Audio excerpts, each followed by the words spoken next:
Good day, everybody. Welcome back to the channel, and today we're having a look at Romeo is a Dead Man, doing a little what's this then, giving you some first impressions. Now, Romeo is a Dead Man is the latest game by Grasshopper Manufacture, which Suda51 is the head of this game, and if you know Suda51, probably mostly know what to expect, but if you haven't played a Suda51 game, and there's a lot of people out there, they tend to be games for more niche audiences. But when they hit, they really hit, from what I understand. And from playing this, I can see it. But previous games like No More Heroes, Killer 7, stuff like that. So this one, similar enough in the sense that it is a third-person character action game, sort of action-adventure type thing.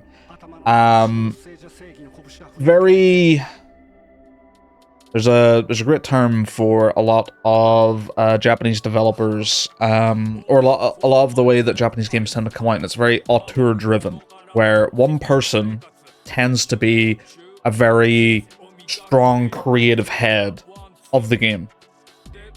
So, From Software, you would have Miyazaki, for example. With the Nier games, you have Yoko Taro, for example. And these games tend to be fed very much through their lens, like Hideo Kojima as well. He would be the biggest. Him or Miyazaki, I suppose, at this point, would be the biggest examples of these. So you're having a game that's very much filtered through one person's very creative lens, and Suda51 tends to put out games that are unabashedly what he wants them to be, and this game is really no different. At least from what I have experienced so far. It is wacky, it is weird, it feels like a lot of stuff is thrown together, but at the same time is all connected. It's a very interesting mix. Now, me personally, I haven't played any previous Suda51 games or Grasshopper. Well, I think I've played other Grasshopper games, but just not ones like headed by Suda51. Like No More Heroes and Killer 7, I have not played myself personally, but I have been aware of them in the gaming space over the years, and just heard bits and pieces, seen a few playthroughs, stuff like that. So I'm not totally unfamiliar, but this is the first one I've played. So I've played it for about 6 hours or so. Came out on the 10th of February there, so it's been out for about 4 days or so. And I've had a chance to sort of sink my teeth into it a little bit. I believe I've gotten over the sort of initial first phase of the game, and we're into like the game proper now, as most games tend to do. Although with this game, that was a ride, certainly. What we're going to do is we're going to jump on in to the options menu, and it's a very funky looking options menu. But game settings and stuff, you've got plenty of stuff in here, controller vibration, melee attack, directional assist. You may want to turn this off. This is very strong.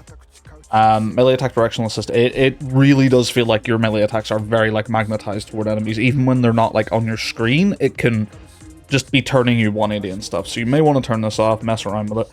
I haven't found it to be too annoying. I think there was one little situation where I think it caused me to attack the wrong enemy, but I have been playing with it off and on. Shooting aim assist, if you're playing on controller, you definitely probably want that on. You get your subtitles, bunch of random different things in the game settings here. Language, this is, keep mind of where this is, okay? So I've gone into the options at the very top, and then at the very top we have language, because you may have a bug that I had with this game, where the first time I loaded it up, everything was in English. No problem at all. Title menu, settings menu, everything in English. The second time I loaded it up, it was in Japanese, for some reason. The title menu, back here, this was in English, but the options menu was in Japanese. So I had to use Google Lens on my phone to find where the language setting was and change it back to English. So you may have that issue. It's a tiny little issue, Let's have a look at display settings. Not much to talk about in here. It's just your output monitor, display mode, and your resolution. Most of everything is in the graphics setting here. Now, another thing I have to talk about. This graphics quality setting. You may look at that, and you may think, okay, that's just a preset for the overall graphical intensity of the game. So, you get your medium, you get your ultra, all that sort of stuff. That is not what this is. What this is the game's internal resolution. For some reason. And it's labeled like this. So medium is 100%. That is it. at the resolution that your monitor is set.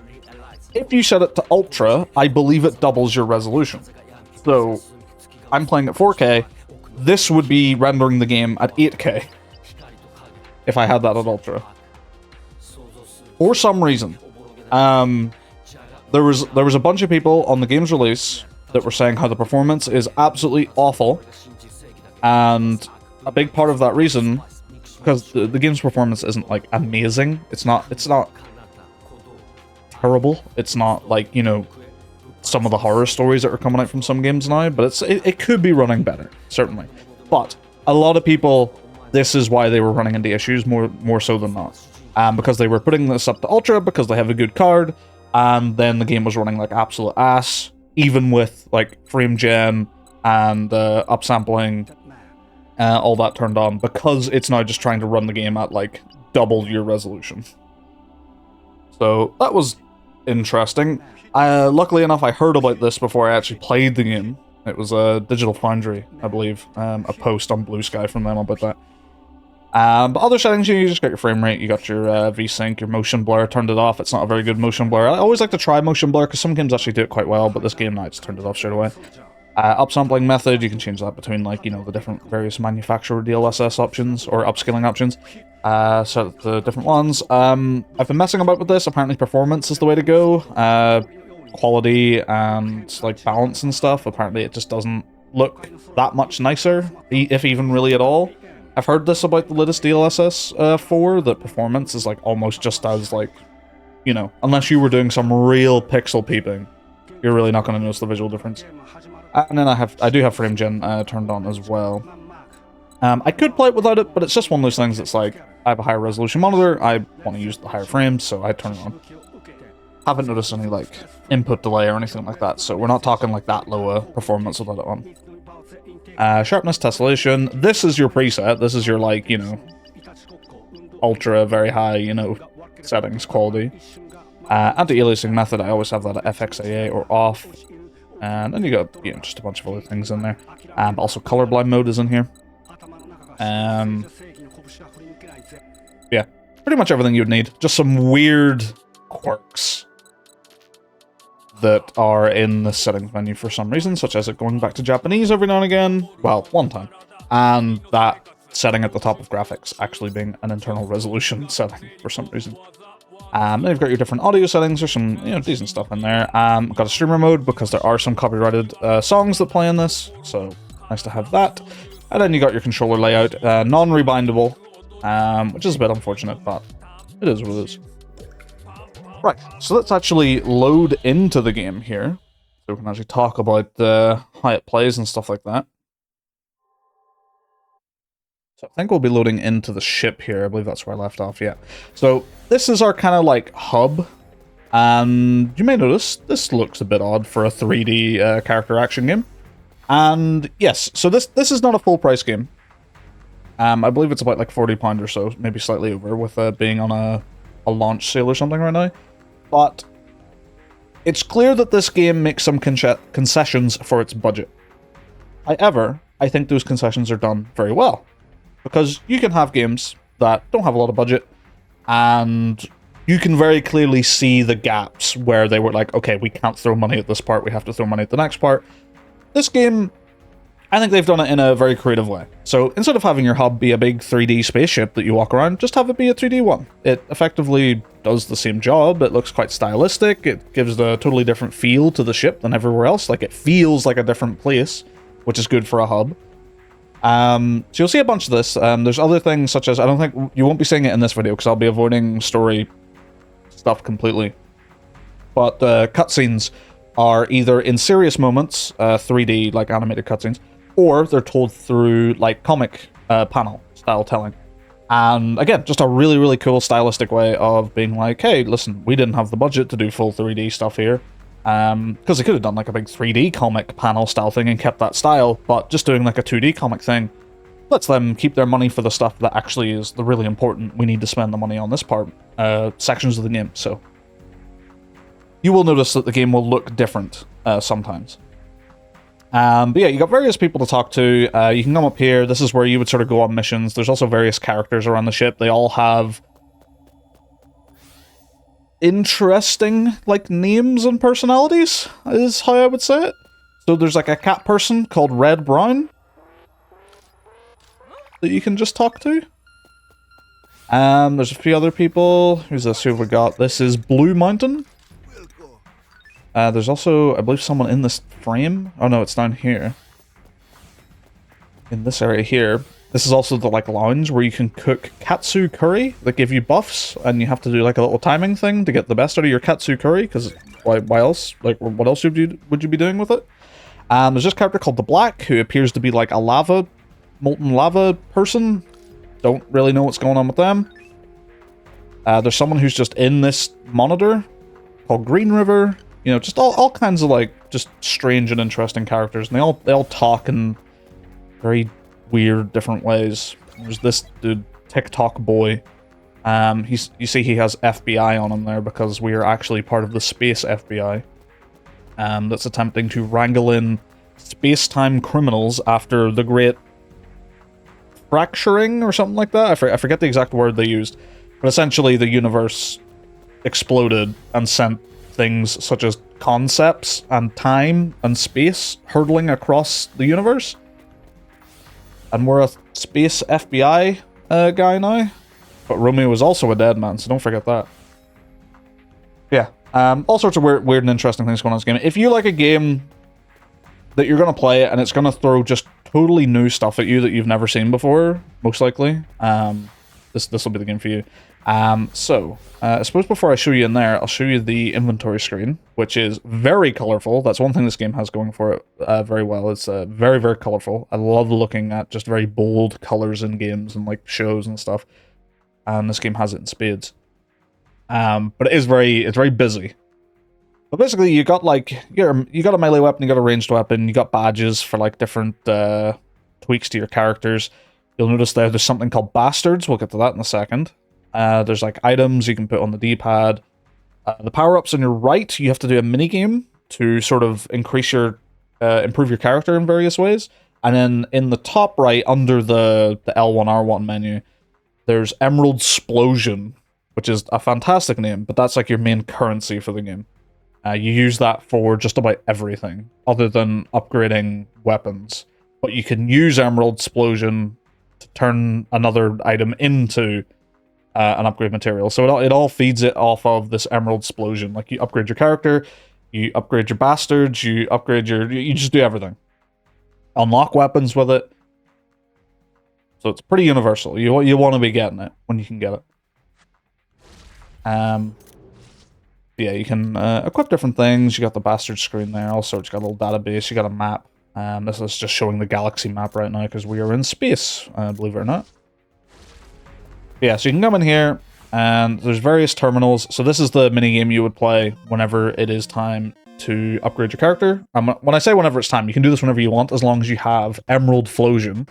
So you can see that 918 at the top, that's how much I have. And in this minigame, you convert Emerald Explosion directly into movement, and you use it to move around this, like, Pac-Man maze that has various items in it. And then whenever you pick them up, like, that is an increase to your character in some way. So, for example, this one over here is our Regenitizer up. So I can now, I believe that was a carry limit up, so I can carry more heals. There's kind of like an Estus system in this game, so I can now carry more. So I can just dip out of that whenever I want. I have now one more heal permanently that I can just carry with me. That costs me some of my Emerald Explosion.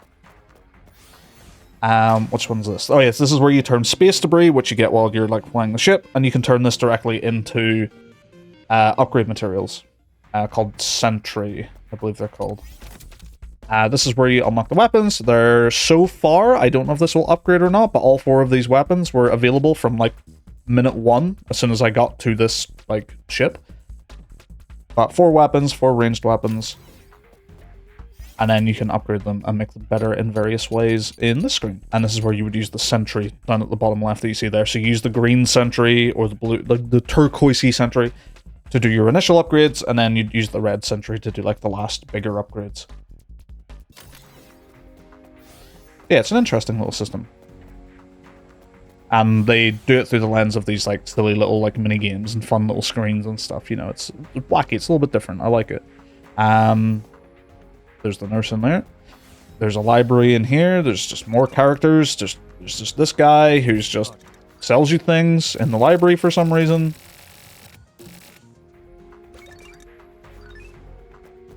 And yes, there's like a bedroom down here. This is where you can come and like rest. Every now and again throughout story missions, you'll just come here and rest. This is your like checkpoint, this like health cross looking thing. If we're putting it into Dark Souls, that's your bonfire. If you come up here, this is our cultivation farm for the bastards. So the bastards are, well, I'll show them off once we get into the actual like game itself and gameplay. But basically what they are, you pick up seeds when you're out doing missions off random enemies. I believe stronger enemies are more likely to drop them. And you come and plant them here, and those seeds have various different effects. So one can be like, you call in a bastard that just shoots enemies for a short period of time. Or you call in a bastard that does a quick heal for you. Or you call in a bastard that does like an AoE explosion, for example.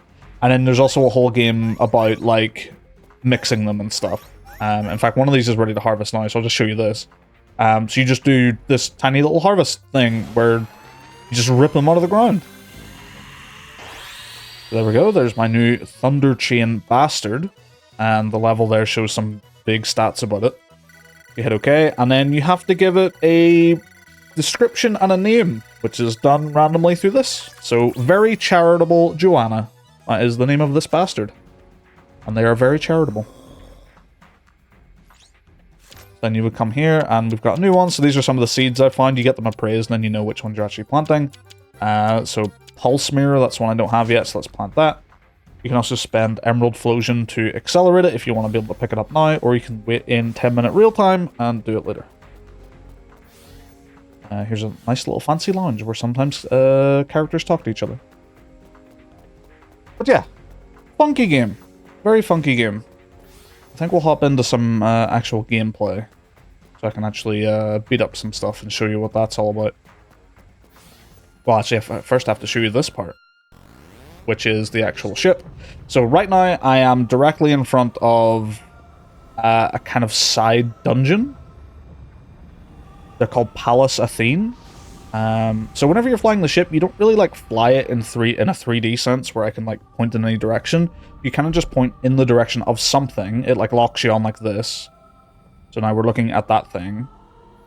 Now I'm looking back to this, and then you just go forward and back on like a line, like straight away or towards something. And as you're flying, you can use the right stick for this reticule to pick up like space debris. All you have to do is like hover it over it as you're flying by, and then, well, it's not just space debris, but there's other things in there too, but mostly space debris. And then once you get to somewhere, you can then enter it. So we'll go in here, because this is like a little side dungeon, danger level easy. You know, I can just show you off the gameplay in here. Now, I've only done one of these before. Now, it was in a similar looking area to this. It's a bit of a, you know, from a design perspective, it's a bit more bland than the rest of the game in terms of like, you know, these little rooms and stuff. They're just the little squares, little combat gauntlets, really. But they're not bad, and you get rewards at the end of them, so it's something you can do if you want to upgrade. So right away, it's shown me this large enemy. So you got your light attacks. Jump away, and that guy's got an AoE. Forgot about that. You got your lights. You got your heavies. Probably nothing too out of the ordinary, but you've also got a ranged weapon on you at all times. You can also switch between any of the melee and any of the ranged at any time, which is nice, so you're not just stuck using one type of weapon for a whole mission or something. Generally, ranged weapons are not bad in the damage sense. Like they're not really meant to be your way of killing things, from what I understand, although there might be upgrades that make that more viable later. But what ranged weapons are for is, I can't really see it, but there's a thing on the back of them, a blue flower bulb looking thing, and if you shoot that with a ranged weapon, it does big critical damage, and also usually stuns the enemy. It's generally how you want to be dealing with any enemy that has it. I'm just trying to get him like away from the door.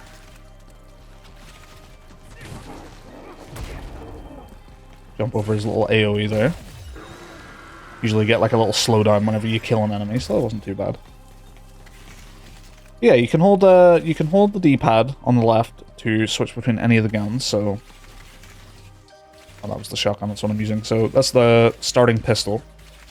Then the shotgun I quite like. I quite like all the ranged weapons, except there's like a fully auto one I'm not really a big fan of.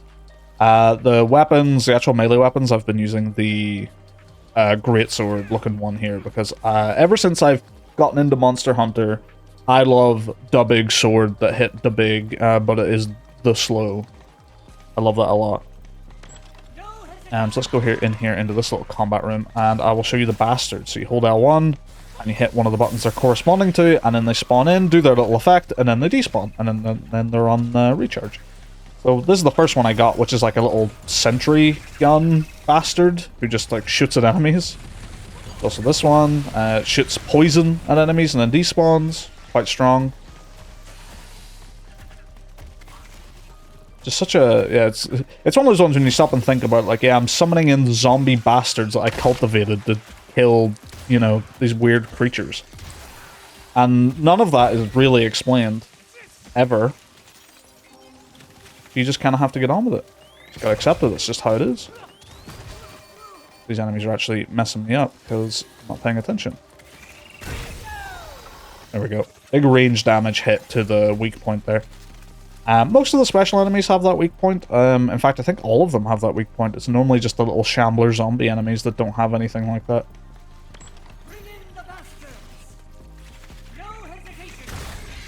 We've got a few more here to beat up, but the main rooms are kind of like the combat gauntlets of this area.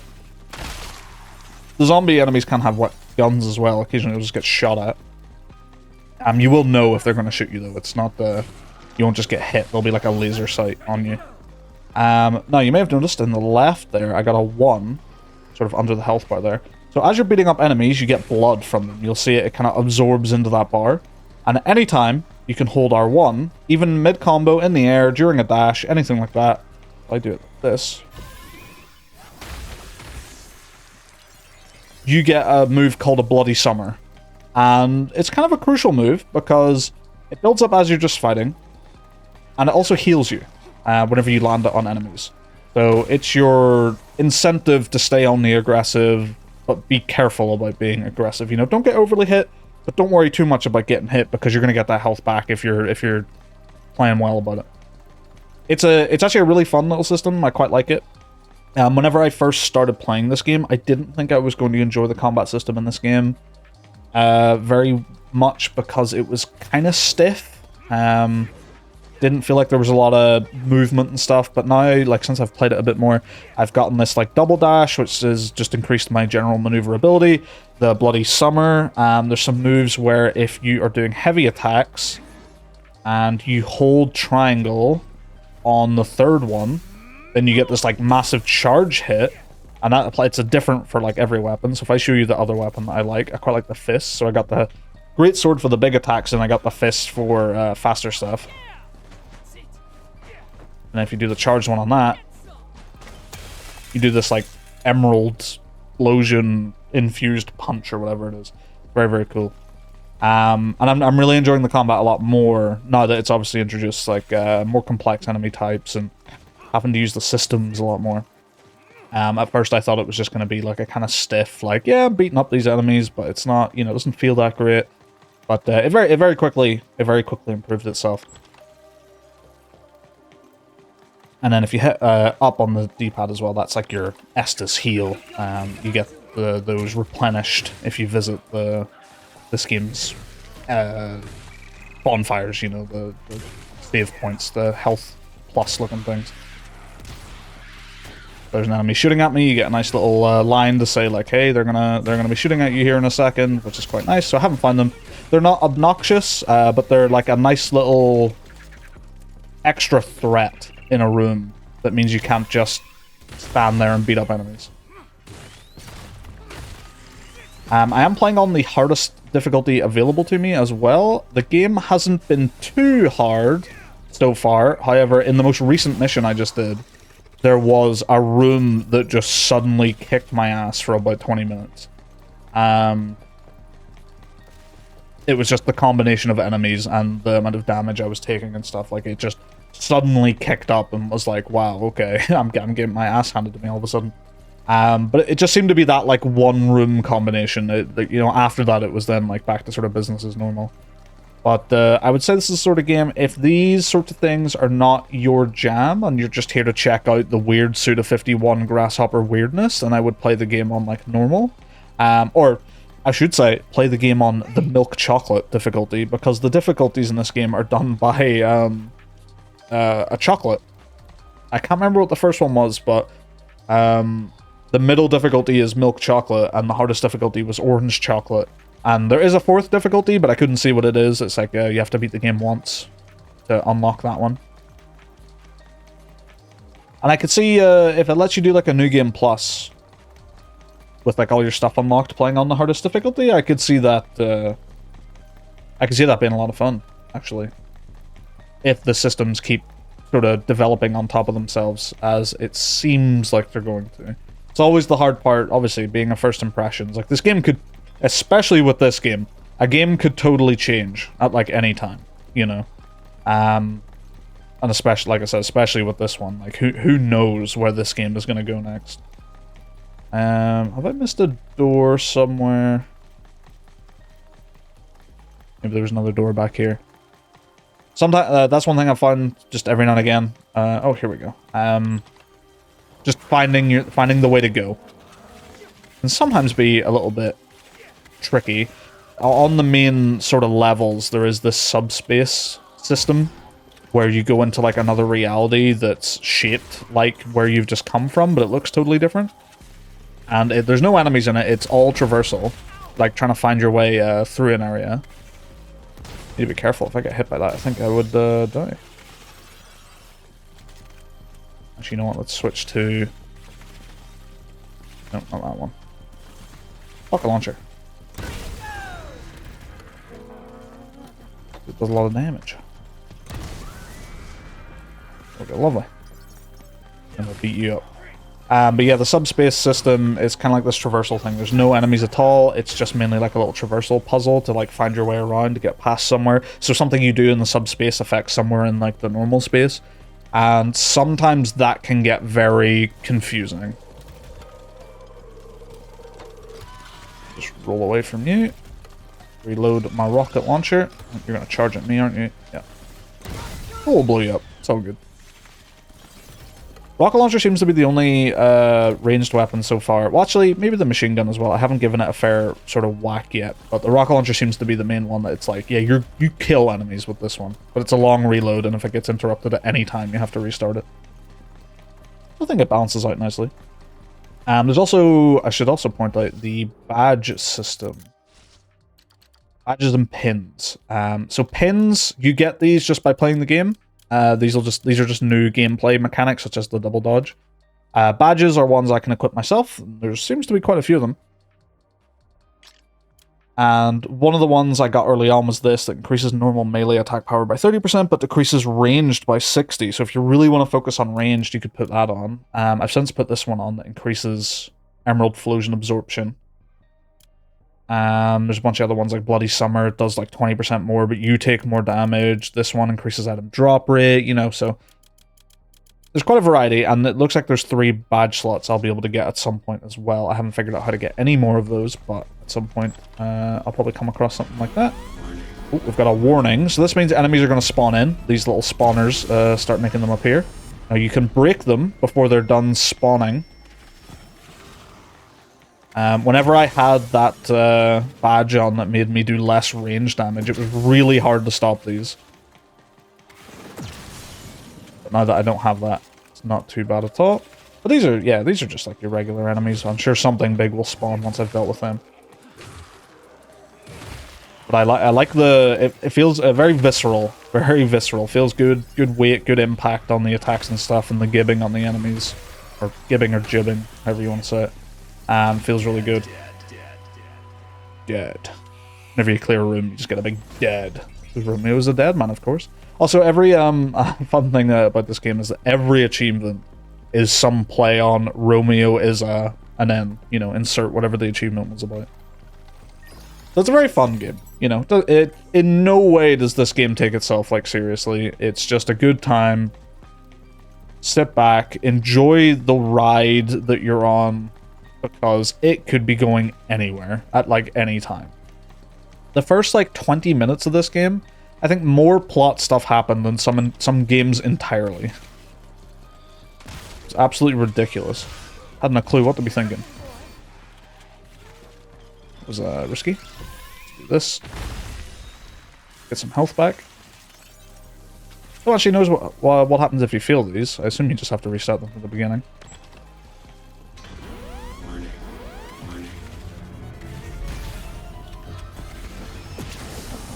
Oh, hello.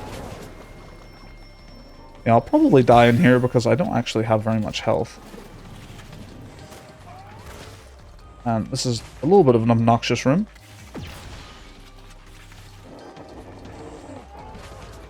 This is where we use the bastards, because they're great for giving yourself a bit of room to breathe.